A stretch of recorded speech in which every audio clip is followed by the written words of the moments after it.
So we have Sir Christopher Hampton here in conversation with Sara-Ella Ozbek.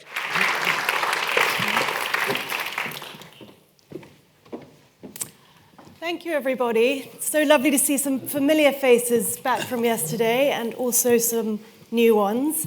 As Charles has already told you, Christopher is a legendary writer who needs very little introduction, but I will tell you a little bit about his work. He started off as a playwright, wrote several fantastic plays, including The Philanthropist, Savages, and a musical adaptation of the very famous movie Sunset Boulevard, which he did with Andrew Lloyd Webber, and most recently a play called A German Life, which starred Maggie Smith. As a screenwriter, he started in the 70s with Ibsen's A Doll's House, and since then has gone on to write some of the most well-known and celebrated titles of all time. I'm sure you all know Atonement, and he also won BAFTAs and Oscars for Dangerous Liaisons, and most recently The Father. So we're going to start off, yes, please.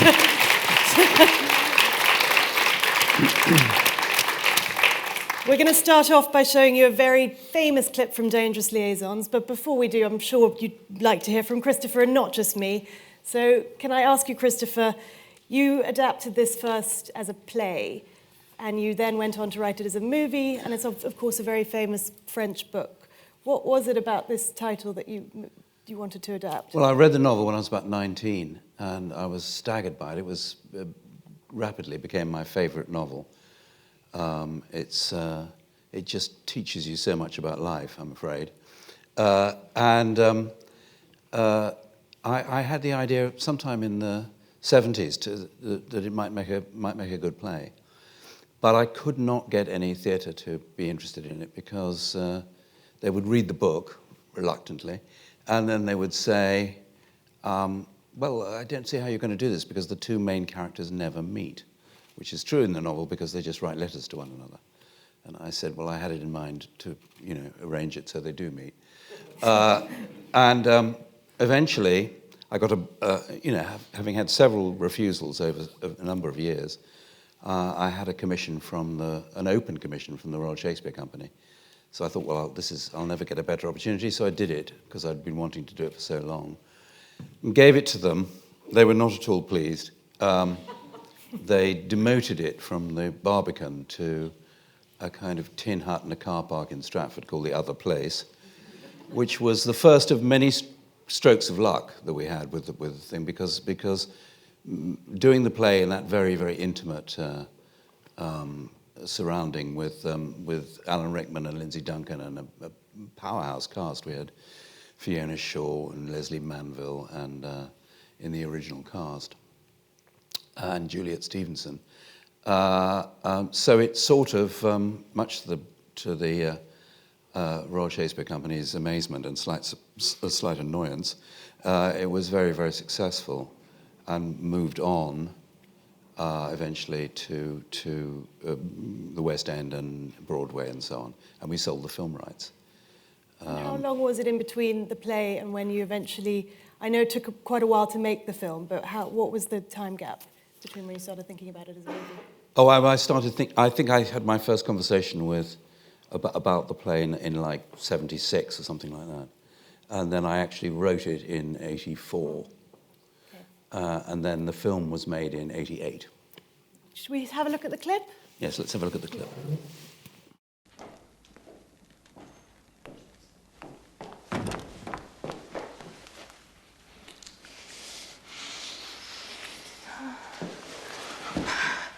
You're only 5 minutes late, but I get so frightened. I become convinced I'm never going to see you again. My angel.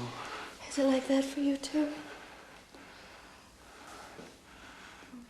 Yes. At this moment, for example, I'm quite convinced I'm never going to see you again.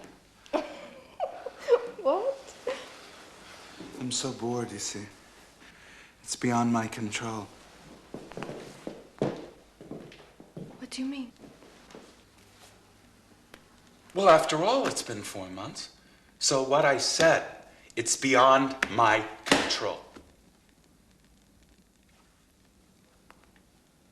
Do you mean you don't love me anymore? My love had great difficulty outlasting your virtue. It's beyond my control. It's that woman, isn't it? You're quite right. I have been deceiving you with Emily, among others.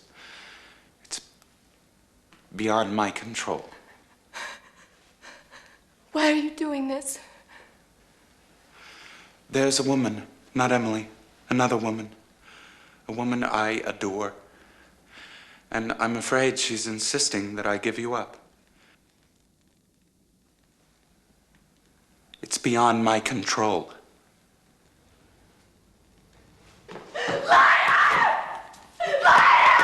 You're quite right, I am a liar. And it's like your fidelity, a fact of life, no more nor less irritating, certainly beyond my control. Stop it. Don't keep saying that. Sorry, beyond my control. Why don't you take another lover? Whatever you like. It's beyond my control.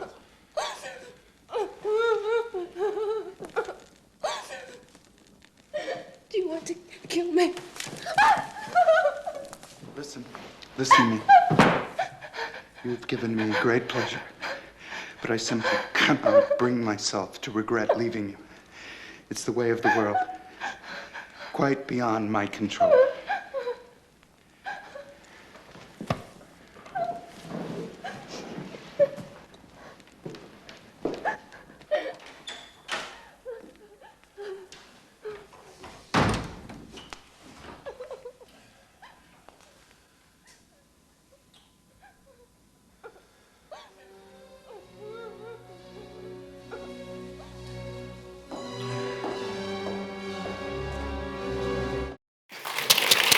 Thank you. I chose that clip to illustrate something pretty obvious, which is the power and the importance of actors. My theme, in a way, is the sort of fragility and happenstance of film and how difficult it is to get all the stars in alignment. In this case, we had a very small budget to make this film. I think it was $14 million, which in those days was quite a small budget for a period picture. And we therefore had to film it in a series of chateaux, all within 40 kilometers of Paris, because then the crew didn't have to overnight. And the chateau in which this scene was filmed, we had for like 3 days or something. And this was the big scene, and we left it till the last day. So at 6 o'clock in the evening, we had to be out of the chateau. By 3 o'clock in the afternoon, we had absolutely nothing we could use because John was very uncharacteristically sort of acting like a zombie and completely expressionless throughout. And various conversations were had in increasingly hysterical, behind-the-scenes way. And eventually I was sent by Stephen Frears to speak to John. And I said, why are you doing it like this? And he said, well, it's the only way I can imagine. This is such a terrible thing that he's doing, and he knows it's the wrong thing to do. The only way I can think to play it is to play it completely expressionless, that I've cut off everything, and I'm just... And I said, well, I that's completely logical, I understand that. But in fact, this is really the catastrophe of his life that's happening in this scene. It's really a way in which the character commits suicide, in fact, practically speaking. And so I think what I said to him was, I don't think, you don't need to show her what you're feeling, but you do need to show us what you're feeling. And he said, oh, yeah, okay. And by now it was like 4:30 or something, and everyone was completely tearing their hair out. And he came back and did it in one, gave that performance. He completely understood the logic of the situation. And you are so dependent on actors, more than anyone else, I think, in film. A lot of a lot of writers are sort of suspicious and slightly hostile towards actors because they regard them as a kind of attacking their sacred texts in some inadvisable way. But I love actors, and I think if they're good actors, they'll bring a colour to a scene which you hadn't really imagined. They'll bring a strength to a scene which you hadn't even dared to hope for, really.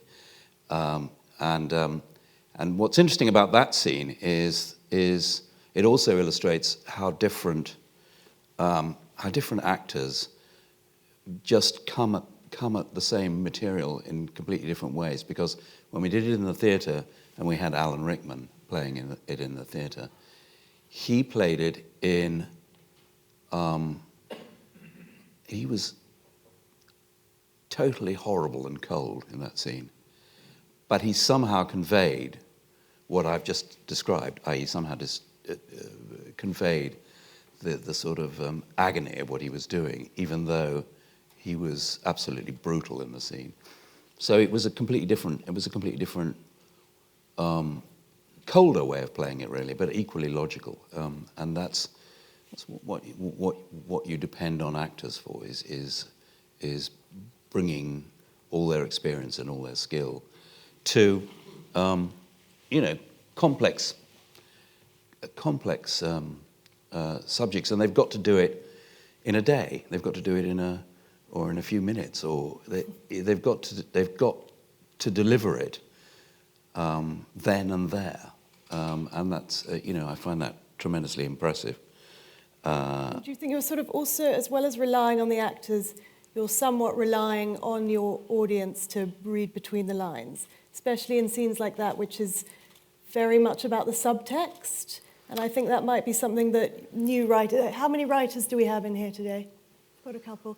I think it's something that is hard when you're learning the craft. Well, that's a very interesting question, and I think when you are writing film, they always encourage you to try to make things obvious and to state the obvious. And I don't think that's necessarily what an audience is looking for.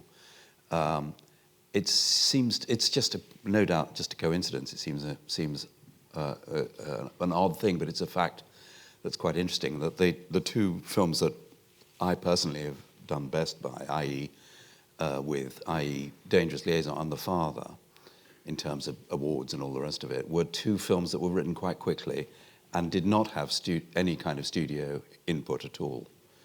Interestingly. Other films, I've worked on more than 5 or 6 films that I've worked on for a year or more, which then never got made at all, but went through a process of alteration thanks to, well-meant advice from above, as it were.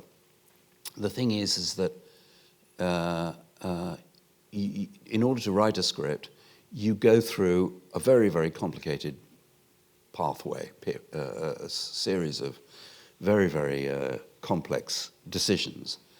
And when people, read it, spend 2 hours reading it, and decide that what's missing is this, or what should be done is that, it's seldom correct. So that if you of course you have to be civil and take on board people's notes, they've paid you and so on. But in fact, what I found is that when they give you notes, then it's worth attending to why they're worried. They very rarely identify correctly what to do about it, and very often it turns out to be the scene before that isn't working. Right. So you have to think. One of the reasons I like working very much with, and I have worked a lot with Stephen Frears, and I'm about to again this year, which I'm very much looking forward to. We've made 5 films over the years. One of the reasons I like working with him so much is that he has a wonderful nose for a scene not working, and he will say, "I don't think this scene really works." To which, of course, you reply, "Why not? Well, what's the problem?" To which he always says, "Well, you're the writer."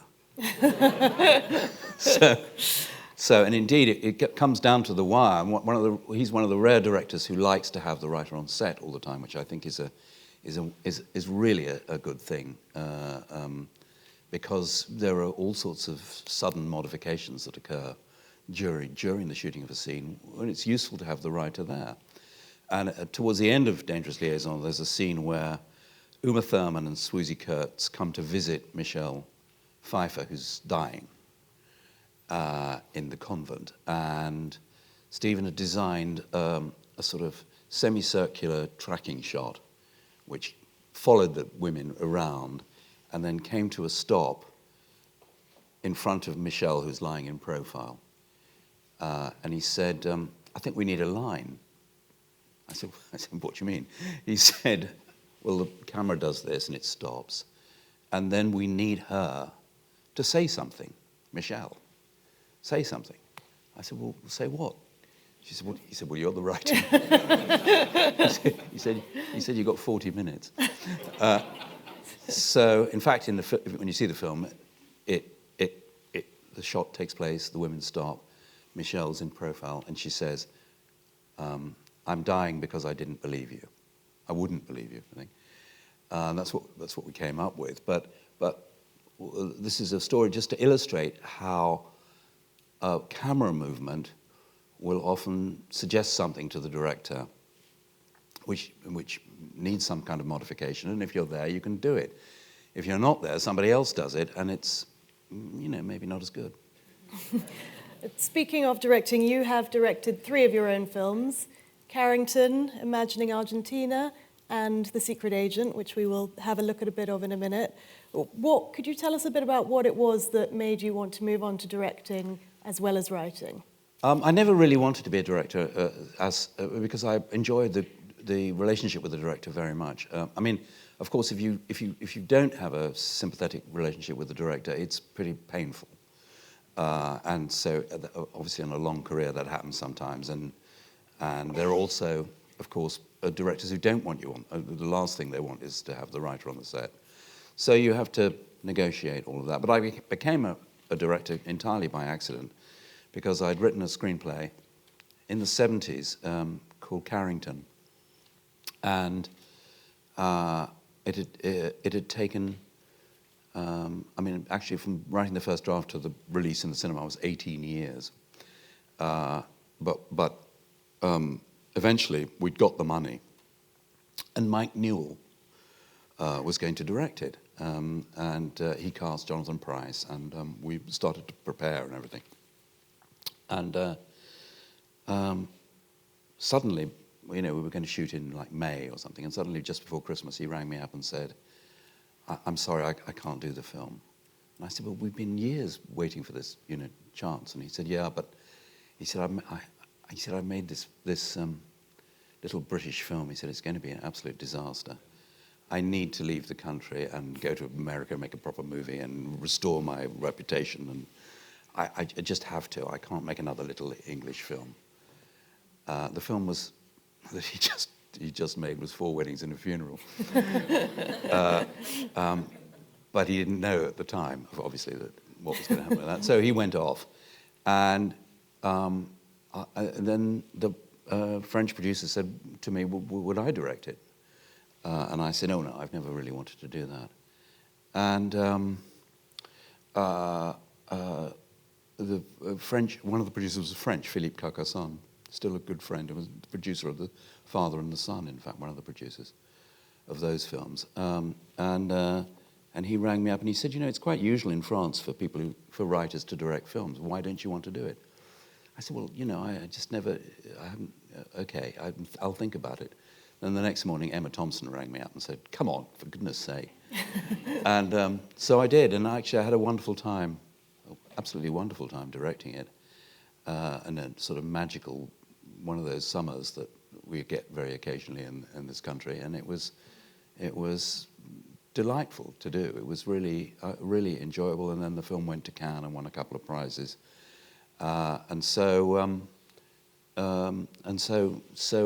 I remember that, however, talking to Stephen about it and saying what a good time I'd had how enjoyable it was and how I'd really liked, the whole process. And he said, that's because you're not a director. So there is some truth to that, I think. However, I then went on to direct Secret Agent, again, kind of in a contingent sort of way, because Bob Hoskins was supposed to direct it. He was producing it. He was Well, I persuaded him not to play one of the supporting roles, but to play the main role. And he said, "Well, I'm directing it, you know." And he said, "I'll be knackered." And I said, "Well, you know, that's the part you were born to play that part. You've got to play that part." And he said, "Oh, you direct it." So that's how that happened. And that, it's worth saying, it was based on a novel by Joseph Conrad, but it was also something that Alfred Hitchcock had done years before. Yeah, one of the reasons that I was nervous about doing it was that Alfred Hitchcock had made a film called Sabotage, one of his early films, based on the novel The Secret Agent. He couldn't call it The Secret Agent because he'd actually called an earlier film, which had nothing to do with Conrad, The Secret Agent, so it's complicated. But anyway, in Sabotage, which was a film he didn't much like himself, and in his interviews with Truffaut, he sort of disses it.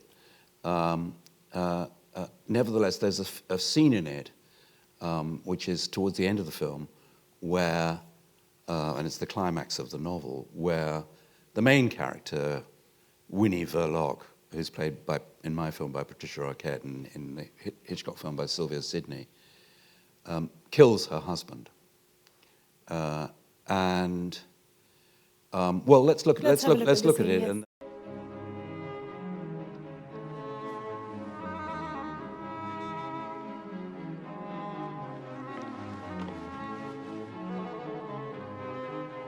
Winnie.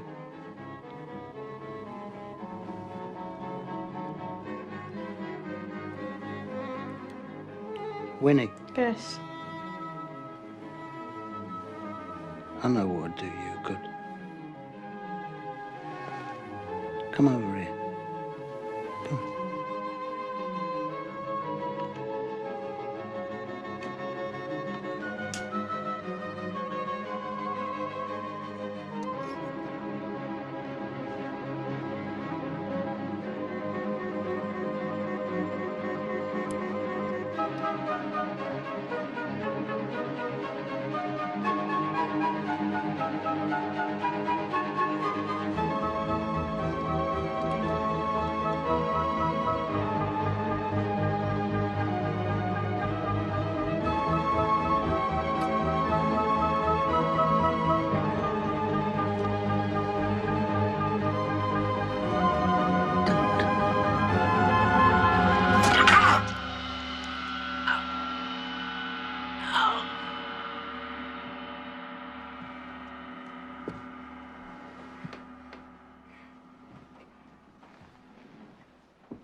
I never wanted you.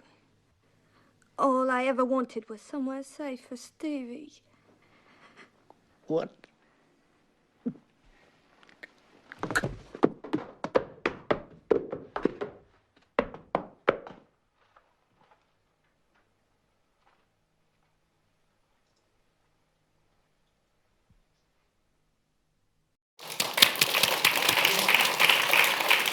so the bowler hat did that on the 9th take and got an enormous round of applause.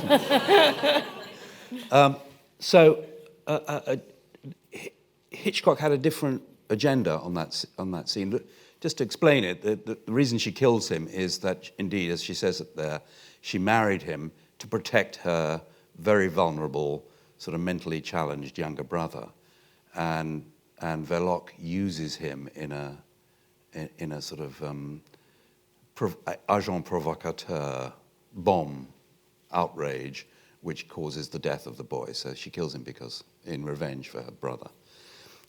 In Hitchcock's film, they didn't want to have a completely black ending, so they decided that although she'd killed her husband, she would somehow have a romantic fade out at the end of the film with the detective and go off into the. And so therefore he had a dilemma about the murder, which he solved by it's a brilliantly organized sequence where Verloc is carving the joint and she keeps looking at the knife and you can see that she's thinking about it and at a certain point towards the end of the scene she picks up the knife and he panics and rushes towards her and is killed by accident. So therefore, the problem was solved because she wasn't her fault, and she could therefore there could be a happy ending, which unfortunately we didn't have, and neither does Joseph Conrad have in his book. I was very conscious of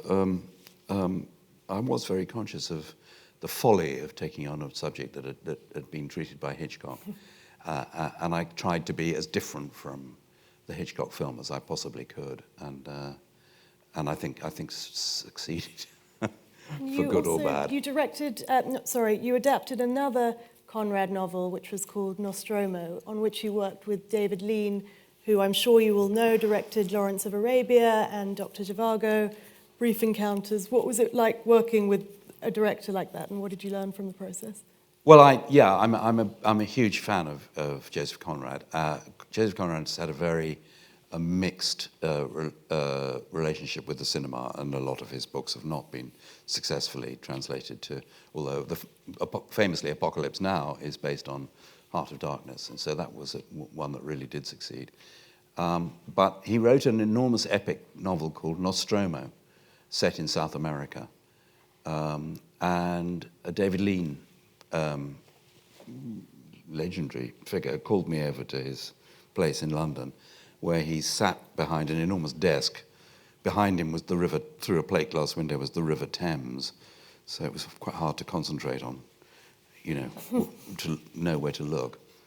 And he said Nostromo, and I said, yeah, I think it's great. He said, let's make, So it was as simple as that. He hired me to do a film of Nostromo, which meant that he was very, very impatient while I did the first draft, which took about 8 weeks, I think, and he was ringing up all the time saying, where is it, where is it, where is it?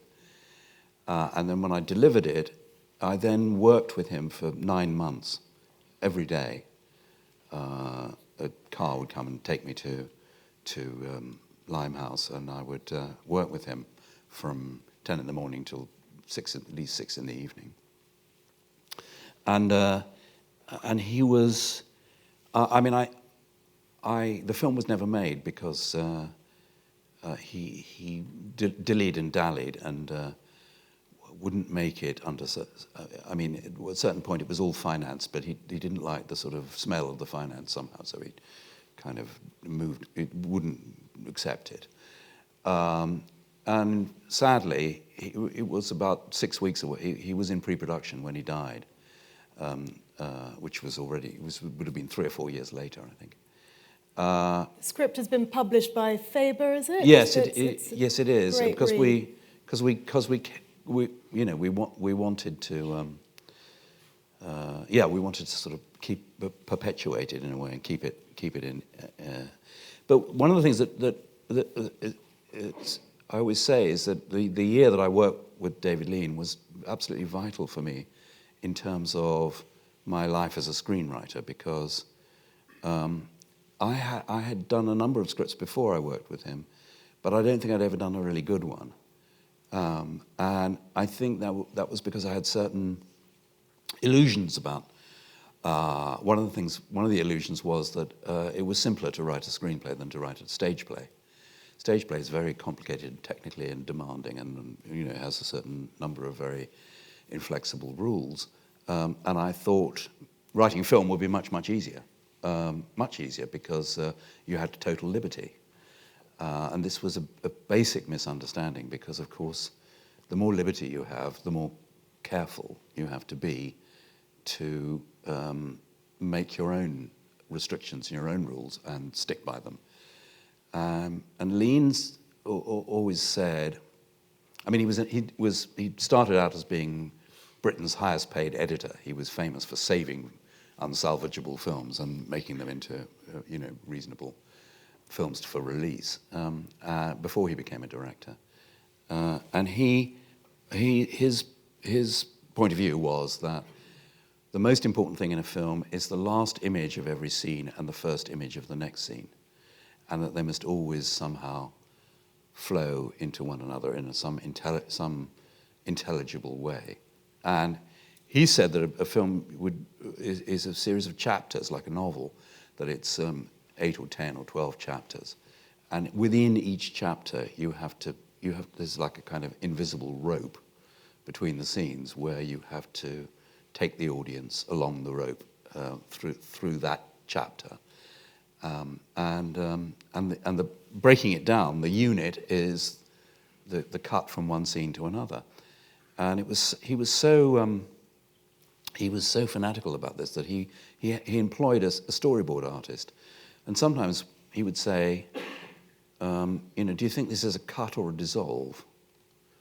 To which you would say, well, you're David Lean. Why are you asking me? And he would say, no, I think we'll get the storyboard artist. And the storyboard artist would then come back with 3 pictures. One was the final scene of the final image of the scene. One was the first image of the next scene. And one was the dissolve, where the two were blended together.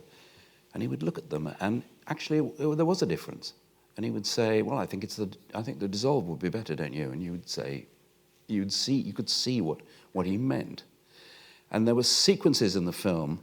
There's a sequence when a general leads his army into a dusty town in South America, and all the bells start ringing in all the churches as this ragtag army, which has come over the mountains, and which is marching into the town. And what we did was we played the reaction of the bells on about 6 different characters, all of whom had different. Some were pleased that the army was on the doorstep. Some were horrified. Some were a kind of trying to work it out. And I think we spent 2 days on organizing this montage so that it was in the absolute right order to deliver the right impression, so that what then came, which was the Englishman in the town being summoned to meet the general, would flow out from that in a kind of a logical way. And this sounds like sort of dry detail in a way, but we had 2 days of and that taught me that it actually makes it tremendous. You cannot relax for a second when you're writing a film. You have to see the whole thing in your mind, frame by frame, and you really do have to think: is this the right place to cut? How does this scene blend with the next scene? Should there be a transitional scene? Is it what is? And the other thing he taught me was that he was a great believer that you should start a scene as late as possible. That you should that if you're going to look, when you've written a scene, when you looked at it, if you could throw away the first 5, 6 lines and it still made sense, then throw them away. And so seems to me it was no coincidence that directly coming out of that year working with David Lean, I wrote Dangerous Liaison. So it seems to me that was a kind of a great education, a year's apprenticeship with a great director. We'll go to questions in a minute, but I just want to talk about Atonement before we do, because I feel like that's a movie that probably everyone in the room has seen. It's got so many strong images in it. And this is also a movie that you made on quite a constrained budget, which might be surprising. I mean, new writers are used to working with budgets of, 800,000 to try and get a movie made. Obviously, this was not made on that. But what do you think are the creative...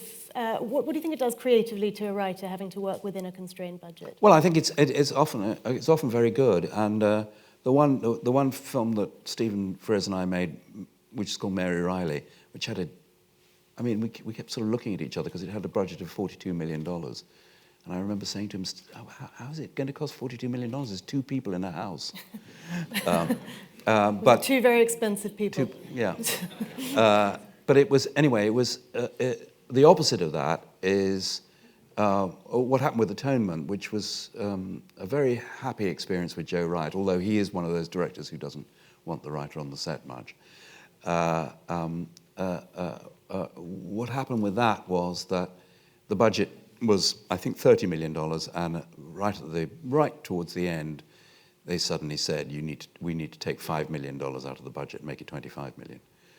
And so we were very, very, we had to work out how to do that. And the result, what came out of that was there's a very famous shot in the film of soldiers on the beach in Dunkirk, which is a 5-minute Steadicam shot, and it came about because I had written a series of scenes, dramatic scenes, as the soldiers made their way up north through France to get to Dunkirk, which they were strafed by Messerschmitts and so on and so forth. And we really sort of more or less cut all that and put all the elements of that into this one shot on the beach because we could afford 1,500 extras for one day. So the scene, which was, as I say, a Steadicam shot, and was a very nerve-wracking shot for the director because he wanted to shoot it quite late in the evening, and so there was only time for 3 takes, and the video feed didn't work, so we did 3 takes, and then, in the middle of the 4th take, the sun went down and the cameraman fell over, and so we only had the 3 takes. And one of them is the one that's become a very famous scene of a scene which sort of describes the experience of that part of the war, and the scene wouldn't exist if we hadn't had to, cut down at the last minute. So I think it's often a good thing to work within strict budgets. So we're going to see a scene from Atonement. We've had to chop it up a bit because it was quite long, so apologies to you and Joe Wright for our editing. But we're going to show the beginning of the scene and then the end of the scene, and you will probably know what comes in between. And something to really look out for, which I think Christopher's going to talk about afterwards, is perspective and different ways of showing that.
Leon's coming down today, did you know?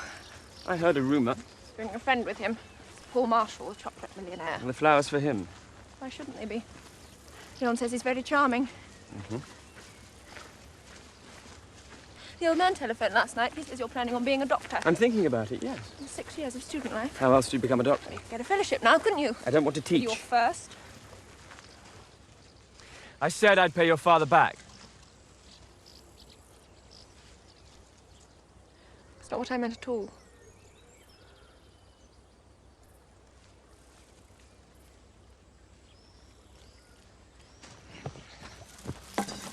Let me help with that. No, I'm all right, thanks. Take the flowers. I'm all right. Take the flowers. I'm all right!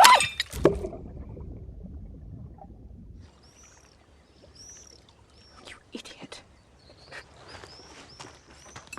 You realise that's probably the most valuable thing we own? Not anymore, it isn't. Careful!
I'm...